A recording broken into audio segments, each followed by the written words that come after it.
जोहार हजारीबाग में फैज अनवर आप देख रहे हैं जोहार हजारीबाग। सबसे पहले जेबी केसेस ने 6 प्रत्याशियों का नाम निकाला था और उसके बाद फिर से 14 और प्रत्याशियों का नाम निकाल दिया है। मतलब टोटल 20 कैंडिडेट का नाम निकाल दिया है, जिसमें मांडर से गुना भगत, टुंडी से मोतीलाल महतो, धनवार से राजदेश रतन, कोडरमा से मनोज कुमार यादव, बरही से कृष्णा यादव, बरकट्ठा से महेंद्र मंडल, हजारीबाग से उदय मेहता, डाल्टनगंज से अनिकेत मेहता, गोड्डा से परिमल ठाकुर, गांडे से अकील अख्तर रिजवान अंसारी जिसके नाम से फेमस है, धनबाद से सपन कुमार, खरसावां से पांडुराम हिबुरु, सिंदरी से उषा देवी, बोकारो से सरोजा कुमारी। तो ये 14 सीटों में जो है अनाउंस कर दिया, जिसमें मुख्य चेहरा जो है वो मोतीलाल महतो चाह रहे थे कि डुमरी से जहां जयराम महतो चुनाव लड़े, लेकिन उनको टुंडी से दिया गया है। तो वो क्या खुश हैं इस फैसले से? क्या वो पार्टी बदल देंगे संजय मेहता की तरफ? स्पष्ट रूप से जो है कि ये फैसला संपूर्ण संगठन का है। हाँ। ये फैसला जनता का है। ये जनता तय किए हैं कि टाइगर जयराम महतो जी डुमरी से लड़ेंगे। हाँ। उनको जो है कि डुमरी का जनता का मांग था कि टाइगर जयराम महतो जी वहाँ लड़े, और स्पष्ट रूप से जो है कि टुंडी से हमारे वरीय उपाध्यक्ष मोतीलाल महतो जी चुनाव लड़ रहे हैं और बेहतर संघर्ष देंगे। बेहतर मतलब टक्कर जीत रहेगा। पाएंगे टुंडी एकदम एकदम एकदम बेहतर टक्कर मतलब आपका जो संघर्ष देंगे, बेहतर टक्कर रहेगा और जीत के बेहतर कगार पर रहेंगे, क्योंकि कुछ दिन पहले जेएमएम उन्होंने एक पोस्ट किया था फेसबुक में, बहुत खतरनाक पोस्ट किया था कि भाई हाँ एकदम एकदम जो क्या था आप पोस्ट देख में? रहे हैं पोस्ट, उसमें स्पष्ट उनके 1 घंटा 2 घंटा के बाद मोतीलाल महतो जी जो है कि ये बताए कि उनका फेसबुक हैक हो गया था।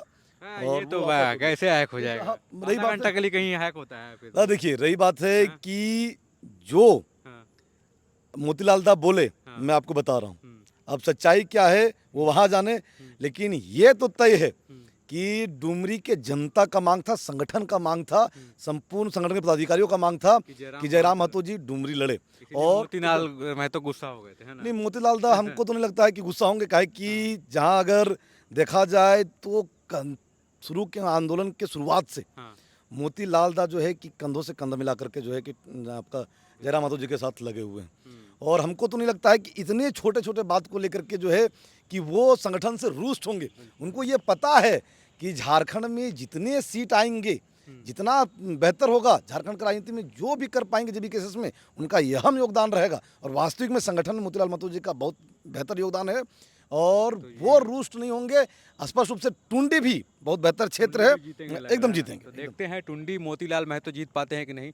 एक और सीट जो है राज धनवार की सीट है। राज धनवार में जो है मनोज यादव चाह रहे थे कि वो टिकट ले, लगातार बात कर रहे थे, लगातार बहस कर रहे थे, और हम लोग वो मीडिया में बाइट दे रहे थे कि वो राज धनवार के हैं तो वहाँ से लड़ेंगे, लेकिन उनका जो है राज धनवार से नहीं, उनको दे दिया गया है कोडरमा से, और कोडरमा से उनको दिया गया और राजदेश रतन को राज धनवार से दे दिया गया। तो क्या मनोज यादव अब फिर से मीडिया में आके बयान देंगे कि उनके साथ नाइंसाफ़ी हुआ है? क्या होगा? नहीं, देखिए स्पष्ट रूप से नाइंसाफ़ी की कोई बात ही नहीं। हमको लगता है कि लोकसभा चुनाव में अगर सबसे पहले घोषणा किन्हीं का हुआ है, अब उम्मीदवार के रूप में तो हमारे मनोज भैया थे, मनोज यादव जी थे, और वो भाई राज धनवार के नेता थोड़ी हैं। वो तो भाई लोकसभा लड़े थे, उनके साथ साथ में जो है कि वो झारखंड के कोई भी सीट में चले जाएं, झारखंड के हर क्षेत्र में जो है कि मनोज यादव को छात्र नेता, मनोज यादव को लोग बड़ा नेता बन एकदम गए। जानते हैं। एक इस चीज़ों को समझिए, संगठन इसमें निर्णय इसलिए लिया है क्योंकि इसमें सामाजिक समीकरण को देखा गया था। वहाँ जो है कि देखा जाए राज धनवार में, तो आप देख रहे हैं कि पूर्व के पार्टी से भी जो है पूर्व के वहाँ नेता हैं जो यादव समाज से आते हैं, और वहाँ जो है कि संभावना ये जताया जा रहा है कि जो अपर कास्ट से हैं, जो फॉरवर्ड कास्ट से हैं, वहाँ से कोई उम्मीदवार आने की संभावना नहीं है। और हमारे राजनीतिक को फायदा है होगा कि वहाँ से मतलब स्ट्रेटजी बना रही है एकदम जेबी केसेस।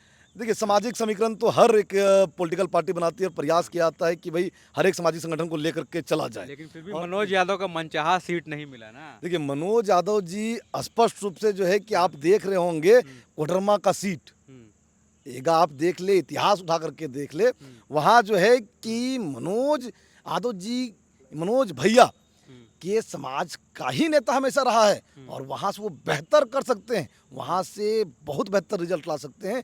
आपका जो है संगठन बहुत सोच समझ करके यह फैसला लिया है, और हमको लगता है कि मनोज यादव जी इसको बेहतर तरीके से स्वीकारेंगे। तो एक सीट और है जो बहुत इंपॉर्टेंट है। टुंडी की सीट से जो रिजवान अंसारी हैं, अखिलेश क्या नाम है उनका, अखिल अख्तर, अख्तर। अकील अख्तर, हाँ उनका जो ओरिजिनल नाम है अकील अख्तर, लेकिन ऐसे रिजवान अंसारी के नाम से फेमस है, रिजवान क्रांतिकारी नाम से फेमस है। वो चाहते थे कि टुंडी से लड़े, लेकिन उनको आप लोगों ने भेज दिया गांडे में। गांडे में तो उनका सीधे फाइट जो है कल्पना सोरेन से हो जाएगा। क्या वो लड़ेंगे कि मैदान छोड़ देंगे? हमारे रिजवान भैया, उनका वक्तव्य इतना बेहतर है, वो वक्ता इतने बेहतर हैं कि स्पष्ट रूप से जो है कि कल्पना सोरेन को जोरदार टक्कर देने वाले हैं। और कहीं ना कहीं जो है कि संगठन का फॉलो करके हमारे कल्पना सोरेन जी जो है हमारी माननीय विधायक हैं, मुख्यमंत्री जी की पत्नी है, वो संगठन का फॉलो करके आप देख रहे होंगे कि गाड़ी में मतलब चढ़ चढ़ करके भाषण देना प्रारंभ किए।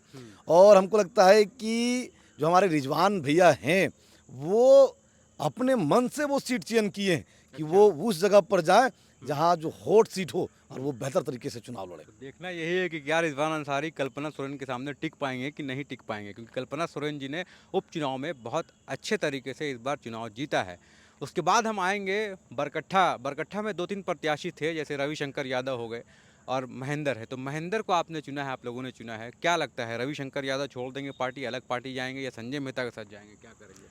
देखिए स्पष्ट रूप से जो है कि रविशंकर दा हमारे केंद्रीय के पदाधिकारी और अभी केंद्रीय अतिरिक्त प्रभार में केंद्रीय प्रवक्ता का दायित्व दिया गया उनको। स्पष्ट रूप से जो है कि संगठन का ये भी प्रयास रहेगा कि अगर वो कहीं से इच्छा जाहिर करते हैं तो वो उनको लड़ाएंगे, लड़ाया जाएगा। और अगर कहीं जगह नहीं मिल पाता है तो मैं आपको ये बता दूं कि स्पष्ट रूप से केंद्रीय कमेटी का ये दायित्व होता है कि अगर कोई विधायक बन करके भी जाते हैं, उनका सिंडिकेट जो है वो केंद्रीय कमेटी ही होता है, उनका दायित्व सारा कार्यभार उनके हाथ में ही होता है। तो हमको लगता है कि रविशंकर यादव जी जो है वो बड़ा दिल दिखा करके हम लोग जितने प्रत्याशी हैं, जो भी संगठन जिनका नाम घोषणा किया है, उनको समर्थन करेंगे और उनको आगे ले जाएंगे, उनको जिताने का प्रयास करेंगे। तो अब यही देखना है कि क्या होता है आगे। लेकिन सबसे अहम जो है सिल्ली की सीट, जिसमें देवेंद्र नाथ महतो जी का दावेदारी है, वो कब अनाउंस होगा? क्या सिल्ली छोड़ रहे हैं देवेंद्र? एकदम नहीं। देवेंद्र दास से मेरा कुछ दिन पूर्व ही बात हुआ है, हाँ। जयराम दास से भी बात हुआ है और जयराम दास ये घोषणा भी किए हैं, आप देखे होंगे कि सिल्ली विधानसभा से आप जानते हैं कि अमित महतो जी भी आते हैं और आपका जो है कि अमित महतो जी लोकसभा के चुनाव में समर्थन दिए थे जयराम महतो जी का। लेकिन हाँ, स्पष्ट रूप से उनको ये बोला गया था कि अगर आप जो है कि सिल्ली विधानसभा आप हमारे जो है कि हमारे सिंबल से चुनाव लड़ेंगे, अगर आप झारखंड लोकतांत्रिक क्रांतिकारी मोर्चा से चुनाव लड़ेंगे तो आपका स्वागत है, नहीं तो मतलब जो है कि हम लोग हमारे जो लेकिन जो अमित दा है वो बोले कि नहीं हम अपने पार्टी से चुनाव लड़ेंगे। कोई नहीं, उनका अपना ये है, वो अपने पार्टी को लेकर के चल रहे हैं, उसमें कहीं कोई किसी को दिक्कत नहीं है। लेकिन जयराम दा स्पष्ट बोले हैं कि हमारे रांची लोकसभा के उम्मीदवार देवेंद्र नाथ महतो जी, हाँ आपका जो है कि उस क्षेत्र में ये तय करेंगे कि सिल्ली का उम्मीदवार कौन होगा, इचागढ़ का उम्मीदवार कौन होगा, आपका तमाड़ा का उम्मीदवार कौन होगा, उस क्षेत्र का उनको तय कर दिया गया है। दक्षिण छोटानागपुर का उनको जिम्मा सौंप दिया गया है। तो इसका मतलब देवेंद्र नाथ महतो अपना सिल्ली का सीट लेंगे। तो फाइट जो है त्रिकोणीय होने वाला है, क्योंकि अमित महतो तो सीट छोड़ेंगे नहीं किसी भी कीमत पे। नहीं, एकदम जो है कि अमित महतो जी अपना चुनाव से लड़ेंगे और सुदेश महतो जी का अपना जो है कि जन्म आपका कर्म स्थान है, जन्म स्थान है। और देवेंद्र नाथ महतो जी भी बहुत बेहतर प्रयास किए हैं, हम लोग सुने हैं। सिल्ली में कई लोगों से मेरा पुराना संपर्क है, हमने बात किया है, देवेंद्र महतो जी गजब का फाइट देने वाले हैं। अब देखना यही है कि बाकी और 60 सीट जो बची हुई है उसमें कब अनाउंस करेगी, क्योंकि 20 सीट का अनाउंसमेंट हो गया है, 61 सीट और बाकी है। कब अनाउंस करेंगे ये? लगभग देखिए 70 सीटों के आसपास जो हमारे उम्मीदवार मतलब आवेदन दिए, लगभग सबका जो है कि लिस्ट तैयार हो गया और 2 दिन 3 दिन करके जो है स्कैनिंग कमेटी, हमारे जो संसदीय बोर्ड है, उनका बैठक के बाद मुहर लगने के बाद जो है कि 2 दिन 3 दिन के बाद घोषणा हो जाएगा। हो सकता है संभावना हो आज रात में घोषणा कर दिया जाए, कल घोषणा कर दिया जाए, लेकिन बहुत जल्द घोषणा कर दिया जाएगा क्योंकि हमारा सारा कुछ तैयार है। बिल्कुल। तो अब देखना यही है कि जो जेबी केसेस ने अनाउंस किया है नाम, उसमें मनोज यादव को कोडरमा से दे दिया गया है और कोडरमा से वो चाह रहे थे कि राजधनवार से वो सीट लड़ें। अब देखना यही है कि मनोज यादव रहते हैं जेबी केसेस में, ये संजय मेहता की तरह छोड़ देते हैं क्योंकि उनको मन चाहा सीट नहीं मिला है।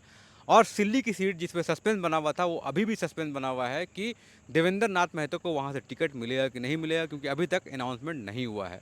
और सबसे बड़ी बात है कि जितनी भी सीटें जेबी केसेस जो निकाल रही है वो वैसे चेहरे हैं जिनको जहाँ पसंद था वहाँ पे नहीं दिया जा रहा है। जैसे मोतीलाल महतो जो है वो चाह रहे थे कि गिरिडीह से लड़े, रिजवान क्रांतिकारी वो भी चाह रहे थे कि टुंडी से लड़े, तो मोतीलाल महतो को टुंडी दे दिया गया है, रिजवान क्रांतिकारी को जो है वो गांडे दे दिया गया है।